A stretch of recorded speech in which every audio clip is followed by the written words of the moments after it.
तो सबसे पहले तो एक और बात मैं आपसे पूछना चाह रहा हूँ करण। तो हेलो एवरीवन, आज हम आयाम के एक और टॉपर से मिलने वाले हैं और सबसे खासियत बात यह है कि ये बच्चा हिंदी बैकग्राउंड से आता है। माय नेम इज करण तिवले और मेरे 583 मार्क्स मैंने स्कोर किए नीट में हिस्सा।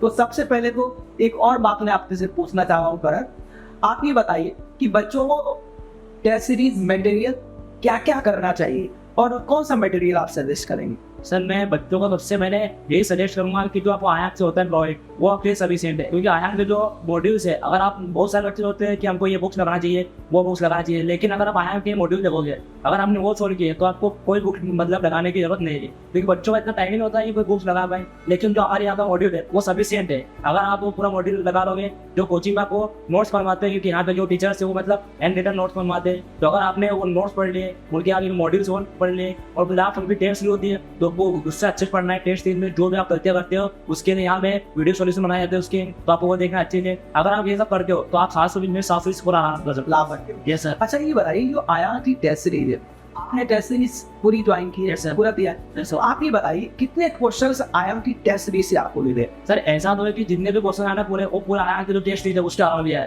100% सर, पूरे क्वेश्चन उसी आना है। लेकिन वही जो बच्चे देते हैं वो एग्जाम में क्या आता है एक्साइटेड हो जाते हैं, मतलब वो सीरियल स्टेज पे रहते हैं, इसलिए मतलब नंबर कम आते हैं। लेकिन जो पहले है भैया जो मेरे आयाम से ये मेरे साथ वाले भी स्टूडेंट है मेरे फ्रेंड, उनके आए से मतलब 650 प्लस दिया है।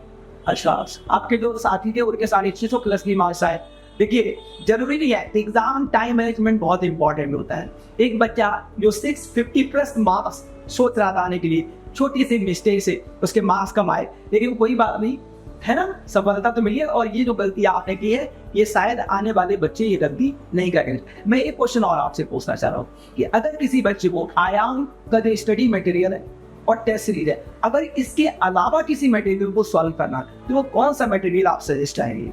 सर मटेरियल तो ऐसा है कि जो बच्चे जब पढ़ाई करता है तो उसको अगर वो मटेरियल सोल्व करेगा तो उसको इतना ज़्यादा टाइम बचता नहीं है। लेकिन अगर फिर भी लेकिन आपको जो एनसीईआरटी है तो आपको एनसीईआरटी अच्छे से पढ़ना है। किसी वाली बात तो जो बायोलॉजी है उसके एनसीईआरटी पे आपको अच्छे से ध्यान देना है। कोचिंग के जो आपको टीचर्स है वो नोट्स बनवाएंगे लीडर, तो उनको अच्छे से पढ़ना है। उनको इसलिए अच्छे से पढ़ना है क्योंकि अगर आप डायरेक्ट उनको पढ़े बिना एनसीईआरटी पढ़ोगे तो एनसीईआरटी में ऐसा रहता है कि बहुत बच्चे पढ़ते हैं एनसीईआरटी, लेकिन उनको कुछ समझ में नहीं आता है, क्योंकि बहुत सारे बच्चे एनसीईआरटी पढ़ रहे हैं जिनके उनके 12 नंबर में आए तो उसके नंबर इसीलिए नहीं आते, क्योंकि आप वो जो कोचिंग में नोट्स बनवा रहे हैं एंड रिटर्न, पहले आप उनको अच्छे से पढ़िए। अगर आप उनको अच्छे से पढ़ेंगे तो आप एनसीईआरटी पढ़ोगे तो आपको पूरी एनसीईआरटी अच्छी समझ में आ जाएगी। और यही है कि बहुत सारे बच्चे एनसीईआरटी बारे में पढ़ने के बाद भी उनके क्वेश्चन नहीं आ सही जाते, तो पहले वो अच्छे से नोट्स पढ़े जो हमारी कोचिंग हमको सर ने बनाए, तो पहले नोट्स अच्छे से पढ़ लो, फिर आपको एनसीईआरटी पूरी क्लियर हो जाएगी। ओके, तो देखिए मटेरियल की अगर बात करेंगे, बहुत सारे ऐसे बच्चे होते हैं जो बुक्स के पीछे भागते हैं।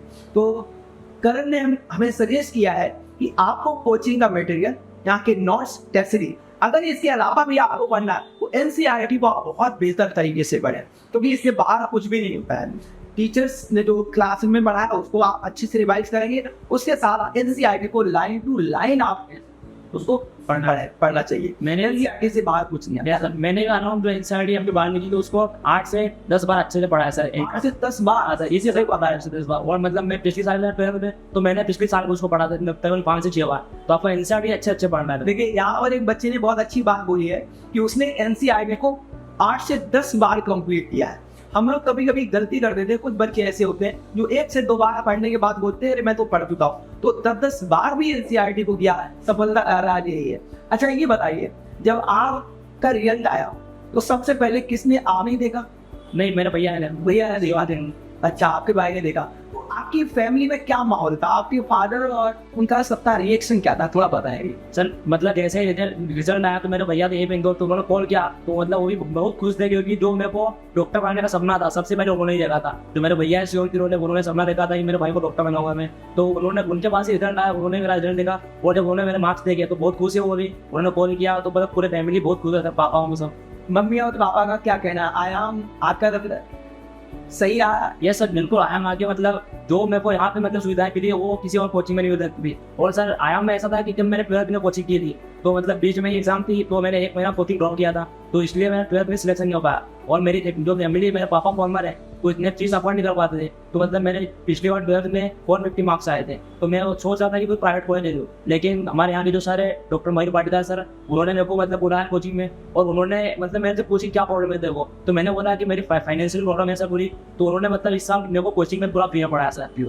क्योंकि हमारे यहाँ मतलब इतने पापा अफोर्ड नहीं कर पाते चीज़, तो उन्होंने पूरा फ्री में करवाया सर। देखिए, तो सबसे एक बात और निकल कर आई है कि सफलता के पीछे पैसा भी कुछ नहीं कर सकता है। आप देखेंगे कि एक बच्चे की प्रॉब्लम, और आयाम इसके लिए जाना जाता है, आयाम के डायरेक्टर डॉक्टर मयूर पाटीदार सर ने देखा कि बच्चे की फाइनेंशियल प्रॉब्लम है। उन्होंने बच्चे की हेल्प की। बच्चे के फादर फार्मर है, सिर्फ 4 बीघा जमीन है, हाँ, और उसके बाद उन्होंने देखा कि बच्चा प्रॉब्लम में हेल्प की, और आज ये बच्चा डॉक्टर बनने की राह पर निकल पड़ा है ना। कितने साल के बाद डॉक्टर बन जाएंगे आप? डॉक्टर लग जाएगा आपके आई 4 साल की बात। अच्छा, ये बताइए आयन की फैकल्टी किस तरह से इन्होंने ट्रीट किया आपको? डाउट कैसे बताते हैं? यहाँ का एनवायरनमेंट कैसा है? यहाँ पर आप कितने घंटे रहते थे? किस तरह से आपने पढ़ाई? क्लासरूम का टाइमिंग क्या था? सारा कुछ डिटेल में बताएंगे सर। मेरी क्लास का टाइमिंग मैं मॉर्निंग में 8 बजे आता था, और 8 बजे से 2 बजे तक हमारी क्लासें लगती थी। उसके बाद 2 बजे के बाद हमारे टेस्ट होते थे, मतलब जो भी अपन डेली पढ़ा है तो उसका रेगुलर टेस्ट होता था सर हमारे। मतलब जैसे फिजिक्स मैथ पढ़ा है तो उसका फिजिक्स का टेस्ट आज होता था, डेली होता था टेस्ट। तो मैं मॉर्निंग में 8 बजे आता था, 2 बजे तक हमारी क्लासेस चलती थी। उसके बाद फिर हमारे टेस्ट होते थे, और मैं फिर 8 बजे नाइट में आता था सर घर सर। और जो सेल्फ स्टडी करनी होती थी उसके लिए यहाँ पे सर लाइब्रेरी भी है, और अगर आपको कोई डाउट आते हैं तो यहाँ पे सर डाउट क्लियर भी रखते हैं। तो सर मतलब डाउट के लिए घटिया पैसा अवेलेबल? यस सर, डाउट के लिए मतलब यहाँ पे जो फैकल्टीज वो हमेशा अवेलेबल रहती है। और मुझे ये बताएंगे कि नीट के अंदर 4 सब्जेक्ट होते हैं सर, उसमें से सबसे ज्यादा इंटरेस्टेड कौन सा लगा, और सबसे ज्यादा प्रॉब्लम किसने आपको फेस कर रहे? सर सबसे ज्यादा मेरे को इंटरेस्ट तो बायोलॉजी में थी, और जो टफ था वो तो फिजिक्स ही था, क्योंकि सर मैं हिंदी मीडियम था। तो मतलब मैं गवर्नमेंट स्कूल में पढ़ा था, तो मतलब फिजिक्स का इतना नॉलेज नहीं था मुझे। लेकिन यहाँ जब मैं आया तो मेरे को जो अच्छे टीचर्स थे, क्योंकि यहाँ का जो टीचर्स फैकल्टी तो बहुत बेस्ट फैकल्टी है, तो उनके मैं कॉन्टेक्ट हुआ। तो उनसे मतलब ऐसा रहा कि जो भी डाउट आते थे वो सारे क्लियर करते थे। कोई कॉन्सेप्ट समझ नहीं आता था तो अपन अलग से अगर अपन को क्लास में पढ़ा रहे वो कॉन्सेप्ट अपन को समझ नहीं आता तो अपन उनसे अलग में जाके भी पूछ सकते हो कॉन्सेप्ट। तो यहाँ पर जब मैं टीचर्स में पढ़ा तो मेरी जो फिजिक्स तो टफ लगती थी वो भी लास्ट में सर मेरे लिए ईजी हो गई थी सर। फिजिक्स भी आपके लिए लास्ट में ईजी हो गई। ओके, तो देखा आपने कि एक बच्चे ने अपनी जर्नी को शेयर किया है, किस तरह से पढ़ाई करके कितने घंटे आप हार्ड वर्क करते, कितने घंटे सेल्फ स्टडी करते थे? सर मैं जब कोचिंग चल रही थी तब तो मैं 9 आवर पढ़ता था, और जब जैसे कोचिंग में लास्ट 1 मंथ में ड्रॉप की थी तो मैं सेल्फ स्टडी किया, तब मैं अराउंड मतलब 16 घंटे पढ़ता था। 16 घंटे? जी सर, ठीक ब्रो। 16 घंटे पढ़ाई करने के बाद सफलता मिलती है सर, है ना। सफलता का राज यही है, हार्ड वर्क और स्मार्ट वर्क दोनों को मिलाकर सफलता मिलती है ना बस। तो जो आने वाले स्टूडेंट्स से आयाम है उनको आप क्या सजेस्ट करना चाहेंगे, स्पेशली हिंदी मीडियम के बच्चों को?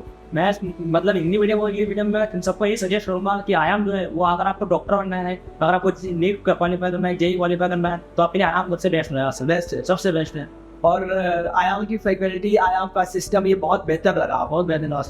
तो आप सफलता का श्रेय किस को देना चाहेंगे? तो सफलता का श्रेय को मतलब जो यहाँ की फैकल्टी है सबसे पहले मैं उनको देना चाहता हूँ, क्योंकि अगर वो मतलब इतने अच्छे से मतलब उन्होंने मेरे को सारे डाउट बताया, अच्छे समझाया, मैं उनको सबसे श्रेय देना चाहता हूँ। बाकी भी मेरे भैया जो है, मेरे भैया नहीं वो सबसे पेरेंट्स वहाँ मेरे जो भैया है उन्होंने मेरे को बोला था कि आप उनको डॉक्टर बनना है, उनका मैं सबसे बड़ा सपना, तो मैं उनको उनका सपना ही पूरा बनना है।